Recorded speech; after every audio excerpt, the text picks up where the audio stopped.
माननीय अध्यक्ष जी। धन्यवाद अध्यक्ष जी।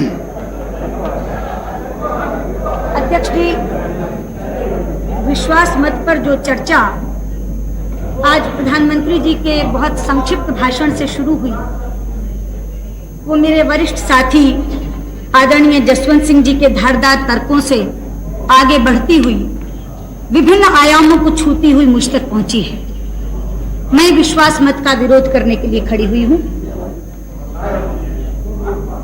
हर वक्ता ने चर्चा की शुरुआत जनादेश की व्याख्या करते हुए की।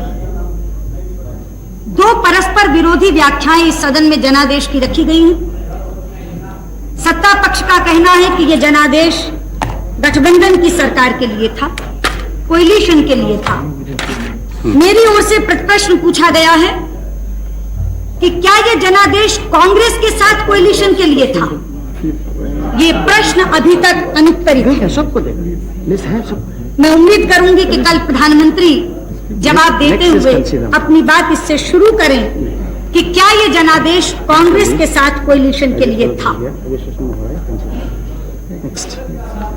अध्यक्ष जी, जनादेश की जो व्याख्या चाहें आप स्वीकार करें, लेकिन एक दृश्य जो इस सदन में उपस्थित हो रहा है उसकी अनदेखी आप नहीं कर सकते। आज से पहले इस सदन में एक दल की सरकार होती थी और बिखरा हुआ विपक्ष होता था, लेकिन आज बिखरी हुई सरकार है और एकजुट विपक्ष है। क्या ये दृश्य अपने आप में जनादेश की अवहेलना की खुली कहानी नहीं कह रहा? लेकिन अध्यक्ष जी, ये इतिहास में पहली बार नहीं हुआ जबकि राज्य का सही अधिकारी अपने राज्याधिकार से वंचित कर दिया गया। त्रेता में यही घटना राम के साथ घटी थी। राज तिलक करते करते वनवास दे दिया गया।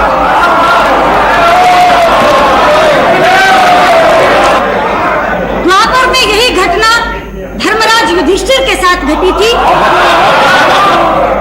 जब धूर्त शकुनी की दुष्ट चालों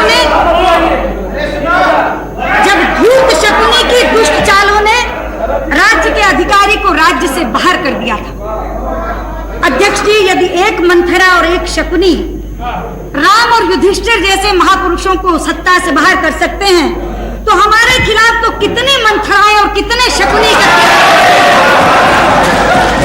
हम राज्य में बने कैसे रह सकते थे? अध्यक्ष जी, शायद राम राज्य और सुराज्य की नियति ही यही है। Please. Come on. Don't make your speech so interesting.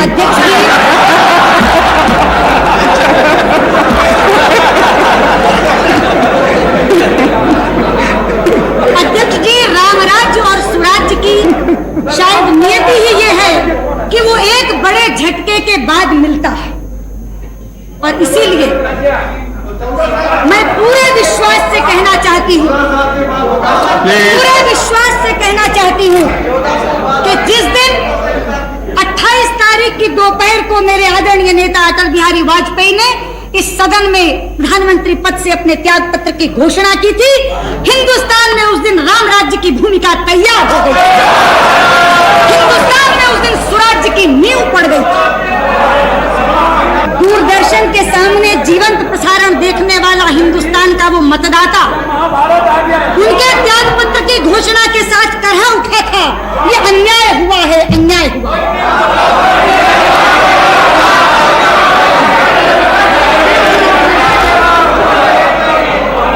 लेकिन अध्यक्ष जी, अन्यायी कभी ये स्वीकार नहीं करता कि वो अन्याय कर रहा है।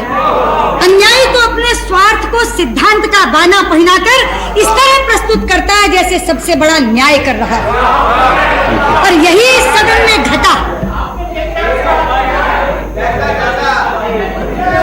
यही इस सदन में घटा।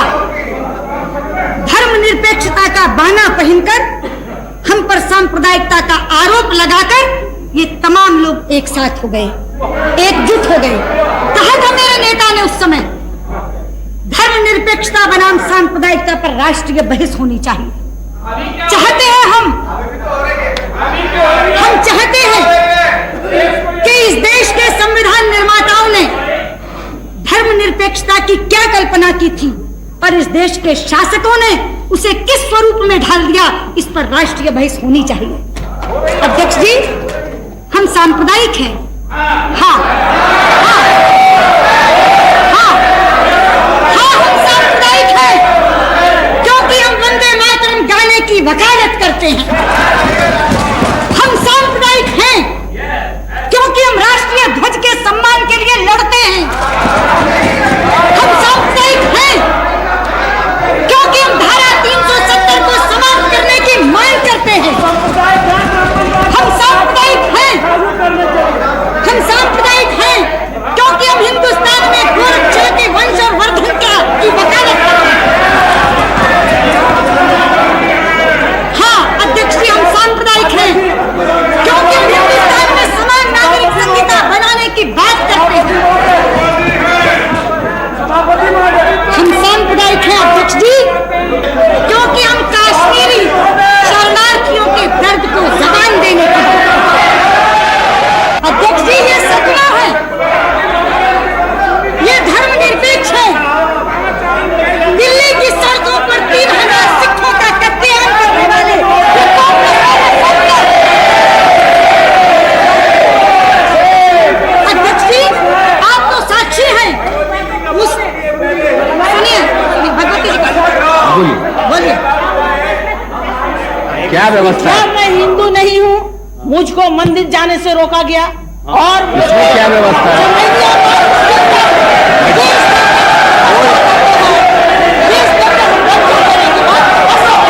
कोई व्यवस्था नहीं है बैठी,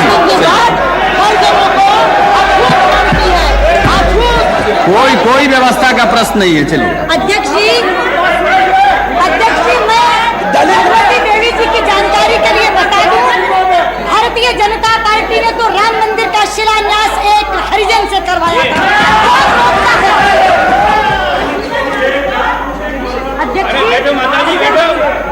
अध्यक्ष जी, मैं कह रही थी ये सेकुलर है, ये कांग्रेस जन दिल्ली की सड़कों पर 3000 सिखों का कत्लेआम करने वाले ये कांग्रेसमैन सेकुलर हैं और आप बिहार के साक्षी हैं।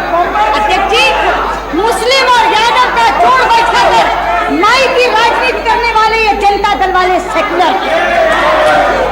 हाँ क्या सभापति जी, मैं नहीं जानता कि सदन में कितने अध्यक्ष काम कर रहे हैं। मैं केवल आपसे निवेदन कर रहा था कि कोई सदस्य अगर बोल रहा हो तो दूसरे सदस्यों को कम से कम हमारे जैसे लोगों को ये अनुमति देनी चाहिए कि उनकी बात हम सुन सकें।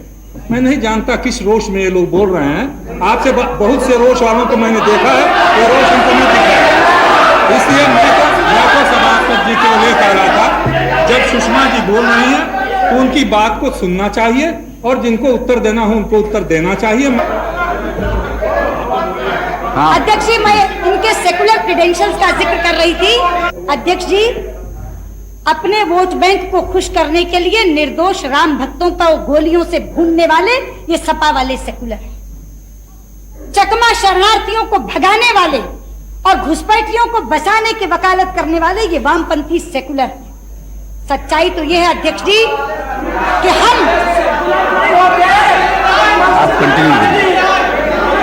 सच्चाई तो ये है अध्यक्ष जी कि चूंकि हम अपने हिंदू होने पर शर्म महसूस नहीं करते, इसलिए हम कम्युनल हैं, इसलिए हम सांप्रदायिक हैं।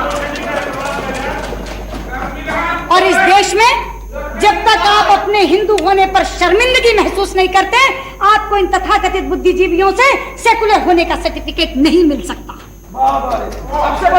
अध्यक्ष जी, सेकुलरिज्म की हमारी परिभाषा यह है कि एक हिंदू अच्छा हिंदू हो, एक मुसलमान अच्छा मुसलमान, एक सिख अच्छा सिख हो, एक ईसाई अच्छा ईसाई, और सब अपने अपने पंथों का अनुसरण करते हुए एक दूसरे के धर्मों का आदर करें। ये हमारी परिभाषा है। लेकिन इनका सेकुलरिज्म हिंदू को गाली देने से शुरू होता है, और अगर आप उस गाली देने के कार्यक्रम में शिरकत नहीं करते तो आप सेकुलर हो ही नहीं सकते। और मैं कहना चाहती हूँ सरकार या ना सरकार, हमें सेकुलरिज्म की ये परिभाषा मान्य नहीं। अध्यक्ष जी, आज से पहले तो केवल हिंदुत्व पर प्रश्न चिन्ह लगाया जाता था, हिंदुत्व शब्द के हमसे मायने पूछे जाते थे, लेकिन पिछले विश्वास मत पर चर्चा सुनते सुनते मेरी आंखें डबडबा गई जब इस सदन में भारतीयता शब्द पर भी प्रश्न चिन्ह लगा। आज से पहले तो कहते थे इंडियन नेशनलिटी की बात कर सकते हो, लेकिन इसी सदन में चर्चा के दौरान कहा गया, मैं तो बहुत कद्र करती हूँ मुरासली मारन जी के, लेकिन उन्होंने कहा we are different, you are different. आप कौन सी संस्कृति की बात कर रहे हैं? भारत, भारतीय, भारतीयता क्या होती है? मुझे था शायद इनमें से कोई बोलेगा। एक उम्मीद चंद्रशेखर जी से जरूर थी, पता नहीं क्यों कौरवों की सभा के भीष्म पितामह की तरह आप भी मौन साधे रहे।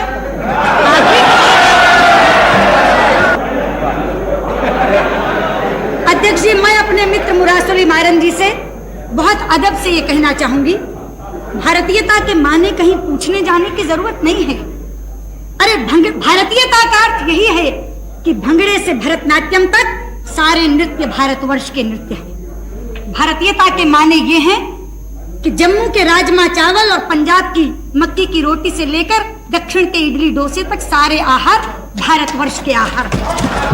भारतीयता का अर्थ यही है कि अमरनाथ से लेकर रामेश्वरम तक सारे तीर्थ भारतवर्ष के तीर्थ हैं।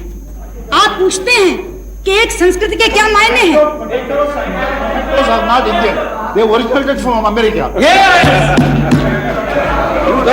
अध्यक्ष जी, एक संस्कृति के मायने यही हैं कि शिव का भक्त अमरनाथ का जल लेकर रामेश्वरम के पैर पखारता है। यह एक संस्कृति के कारण हुआ है कि पश्चिम बंगाल में जन्मे हुए एनसी चटर्जी अपने बेटे का नाम सोमनाथ रखते हैं। यही है एक संस्कृति, यही है एक संस्कृति, यही है भारतीय, यही है एक संस्कृति, यही है एक संस्कृति। मुझे संस्कृति का उदाहरण कहीं शब्दकोशों में देखने की जरूरत नहीं है, वो इस सदन में परिलक्षित होती है।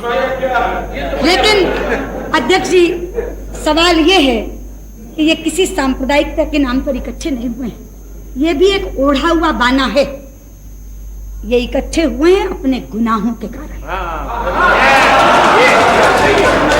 ये इकट्ठे हुए हैं एक दूसरे को बख्श देने की सौदेबाजी के कारण। जी हाँ, ये अपने अपराधों के बेपर्दा होने के भय से इकट्ठे हुए हैं। अध्यक्ष जी, ये सांप्रदायिकता के नाम पर हुई साझेदारी नहीं है। अध्यक्ष जी, ये चारा कांड और हवाला कांड की साझेदारी है। चारा कांड और हवाला कांड का हवाला कांड की साझेदारी है तो सोमनाथ जी को उठना ही नहीं चाहिए, इशारा समझना चाहिए मैं किसकी साझेदारी की तरफ जिक्र कर रही हूँ। अध्यक्ष जी, ऐसे ही नहीं हुआ कि कॉमन मिनिमम प्रोग्राम में एक शब्द करप्शन के पेंडिंग केसेस के बारे में नहीं है, ये ऐसे ही हो गया। आखिर 4 लोग बैठे, सारी चीजों पर चर्चा हुई, लेकिन पूरे प्रोग्राम में से बोफोर्स गायब है, सेंट किट्स गायब है, जेएमएम गायब है, शुगर स्कैंडल गायब है, पीएसयू डिसइन्वेस्टमेंट स्कैम गायब है। अरे जिनका ढिंडोरा पीट के चुनाव में गए थे, Narasimha Rao epitome of corruption की चार्जशीट निकालकर चुनाव में गए थे, आज उसके ऊपर एक शब्द भी नहीं। और यूरिया स्कैम के ऊपर कहते हैं प्रधानमंत्री, law will take its own course, कोई बचेगा नहीं। केवल मुक्के मारकर कह देने से ये नहीं होगा अध्यक्ष जी, आचरण क्या बोलता है ये देखने वाला है। आज भी यूरिया स्कैम में अफसर पकड़े गए हैं, लेकिन दोनों के रिश्तेदार अभी नहीं पकड़े गए। 5 दिन का समय दिया गया, आखिर क्यों? इसलिए मैं कहती हूँ ये साझेदारी सांप्रदायिकता के नाम पर नहीं हुई है, ये साझेदारी एक दूसरे को माफ करने के सिद्धांत के नाम पर की गई साझेदारी। अध्यक्ष जी, ये कहते हैं, रामविलास पासवान कहते हैं ये सरकार चलेगी। आज यहाँ कहा जाता है ये सरकार चलेगी नहीं, दौड़ेगी, 5 साल तक रहेगी। अरे मैं पूछना चाहती हूँ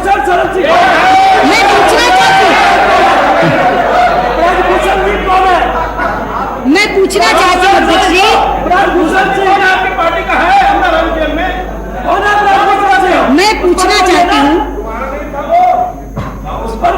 मेरे नेता ने तो नहीं कहा, बयान तो पहला बीजू पटनायक का आया, बीजू पटनायक का आया पहला बयान, this government will not last.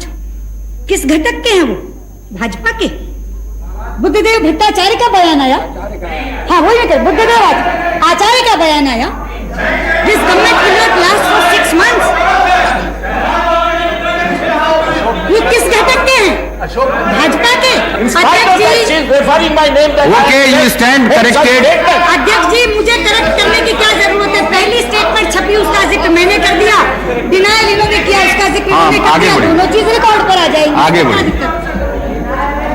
Narasimha Rao ji के हवाले से कहा गया कि चुनाव के लिए 7 महीने से एक साल के बीच में तैयार रहना चाहिए। ये बयान भाजपा की तरफ से तो नहीं आया। इतने अंतर विरोधों के साथ जो सरकार चल रही है, क्या सांझ है नारायण दत्त तिवारी और मुलायम सिंह यादव में? मैं पूछना चाहती हूँ, क्या सांझ है? आ गए बीजू पटनायक जी, क्या सांझ है आदरणीय बीजू पटनायक जी आप में और जेबी पटनायक में? इधर एड्रेस करिए आपने। अध्यक्ष जी, सुषमा जी आप इधर एड्रेस करिए। चारे और खाद के अलावा क्या सांझ है राम लखन सिंह यादव और लालू यादव में? क्या सांझ है ममता बनर्जी और सोमनाथ चटर्जी में? मैं पूछना चाहती हूँ, उत्तराखंडी महिलाओं के सम्मान का सौदा करके नारायण दत्त तिवारी मुलायम सिंह की बगल में क्यों बैठे? तमिलनाडु के हितों की अनदेखी करके करुणानिधि ने देवे गौड़ा को नेता क्यों स्वीकार किया? अपने घावों की पीड़ा भूलकर, ममता जी अपने घावों की पीड़ा भूलकर आप सोमनाथ जी के साथ मतदान कैसे कर रही हैं? हाँ ठीक है, ठीक। बहुत अच्छा। ममता जी आपको बोलना है, इसके लिए एडवांस नोटिस देने की कोई जरूरत नहीं है, उनको बोल लेने दीजिए। ठीक है, आपका नाम आपकी पार्टी से आएगा तो बोल लीजिएगा, उनको बोल लेने। मैं बताना चाहती हूँ अध्यक्ष जी, मैं नाम क्यों ले रही हूँ? मुझे वो दृश्य जिसका तस याद है, मेरी आंखों में बसा हुआ है। मैं राज्यसभा की दर्शक दीर्घा में बैठी थी, इसी सदन में नरसिंह राव जी की सरकार के खिलाफ अविश्वास प्रस्ताव पर मतदान हो रहा था। मैं वहां से बैठी देख रही थी, एक व्हील चेयर के ऊपर ममता जी को लाया गया था, यहीं बैठी थी वो, चोटों से आए बुखार के कारण कांप रही थी। बराबर में बैठी 2 सांसद महिलाओं ने उन्हें लाल कंबल उठाया था। वहां बैठी हुई मैं उस समय कम्युनिस्टों की हिंसक प्रवृत्ति को कोस रही थी। मुझे मालूम है ममता जी के विरोध के स्वर बहुत मुखर होते हैं, लेकिन हम उनके विरोध के अधिकार को मान्यता देते हैं, हम उनके विरोध के अधिकार को स्वीकृति देते हैं, हम उनकी आवाज को गैद करने के लिए उन पर हमला नहीं करते। इसलिए पूछना चाहती हूँ ममता जी से आज, कई सदन में सीपीएम के साथ बैठकर मतदान करेगी और पश्चिम बंगाल में जाकर उनके विरोध की राजनीति करेंगी।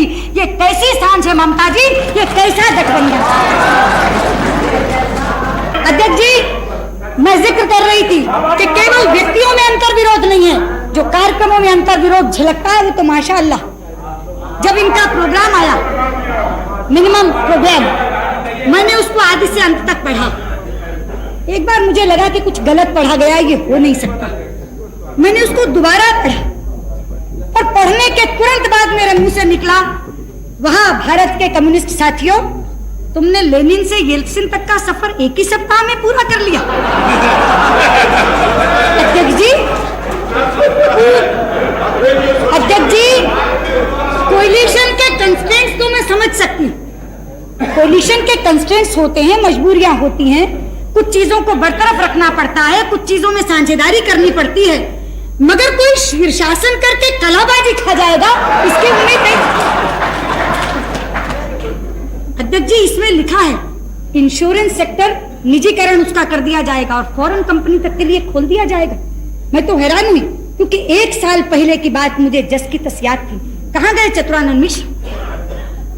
अध्यक्ष जी, आपके माध्यम से बताना चाहती हूँ, मैं राज्यसभा में याचिका समिति की अध्यक्षा थी, कमेटी ऑन पिटीशंस की चेयरपर्सन थी। हमारी समिति के सामने एक याचिका दायर की गई, एक पिटीशन प्रस्तुत की गई, जिसमें यह लिखा गया था कि LIC, GIC इंश्योरेंस सेक्टर को जो प्राइवेटाइज करने की एक सिफारिश मल्होत्रा कमेटी की तरफ से आई है वो लागू न की जाए, ये थी वो पिटीशन।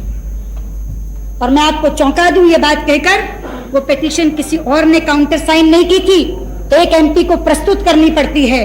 ये संयोग है कि चतुरानंद मिश्र राज्यसभा से मेरे साथ लोकसभा में आए हैं, 2-4 दिन में शायद कैबिनेट के मंत्री भी बनने वाले हैं। वो पिटीशन काउंटर साइन की थी चतुरानंद मिश्र ने।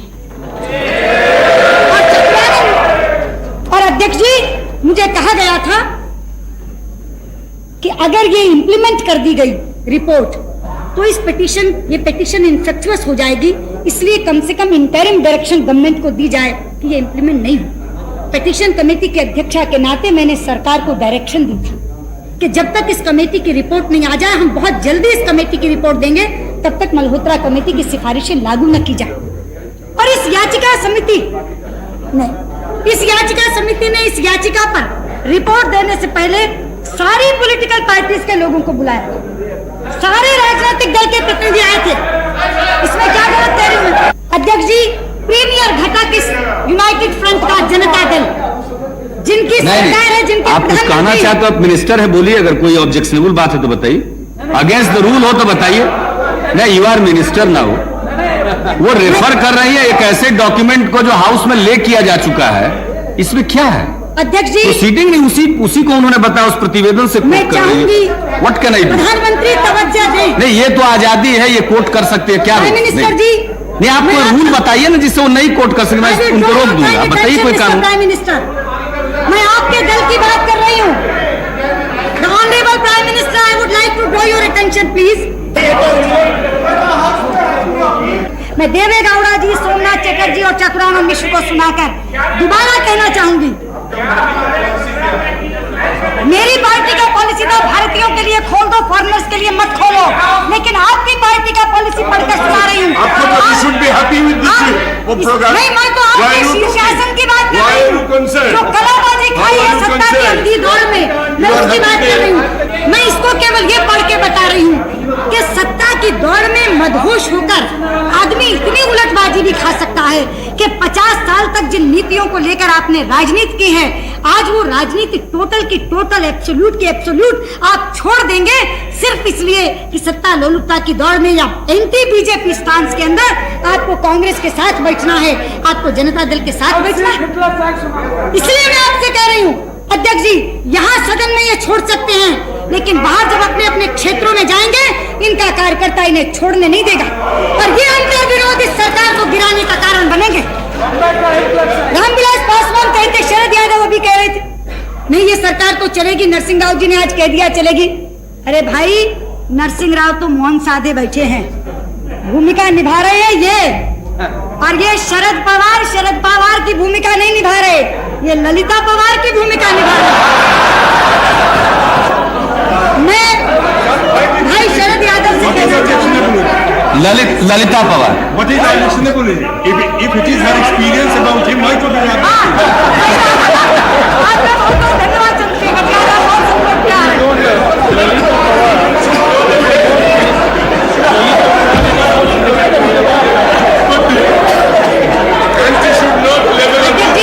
अब आप कंक्लूड करिए। मैं इसलिए भाई शरद यादव से कहना चाहूंगी कि ये प्रयोग नया नहीं है। मैं भाई शरद यादव से केवल इतना कह रही थी, ये प्रयोग नया नहीं है, ये प्रयोग आपके गुरु राजनारायण जी पहले कर चुके हैं। 20 दिन के अंदर कांग्रेस ने समर्थन वापस लिया था और मेरे आदरणीय नेता चंद्रशेखर जी बैठे, 4 महीने के अंदर इनसे समर्थन वापस लिया था।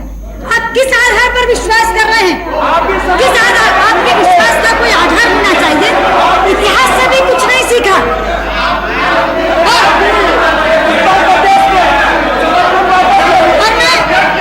कांग्रेस की बात क्या करूं? मैं कांग्रेस की बात क्या करूं? मैं तो भाई शरद यादव से ही पूछूंगी कि भैया, अपने समाजवादियों का इतिहास भी तो है। अभी कह रहे थे शरद यादव, डॉक्टर लोहिया यहाँ पर थे, डॉक्टर लोहिया थे। समाजवादियों के पास तो डॉक्टर लोहिया की 2 रेडीमेड उक्तियां सरकार बनाने और सरकार गिराने के लिए हर समय मौजूद है। पहली, डॉक्टर लोहिया ने कहा था कांग्रेस को हराने के लिए शैतान से भी हाथ मिलाना चाहिए। और दूसरी, कहे थे डॉक्टर साहब सुधरो या टूटो। तो अध्यक्ष जी, अब तो कांग्रेस की जगह भाजपा को फ्रेम में रखकर शैतान से हाथ मिलाने की वकालत कर रहे हैं शरद जी। मगर थोड़े दिन की बात है, जब होगा सुधरो या टूटो, और हो भी क्यों नहीं शरद यादव, बहुत सही बात है। 65 लाख वाले मंत्रिमंडल में और 3 लाख वाले बंडल में, तो क्यों नहीं बोलेंगे, क्यों नहीं बोलेंगे। निश्चित तौर पर चंद दिनों की बात है जब ये होगा सुधरो या टूटो।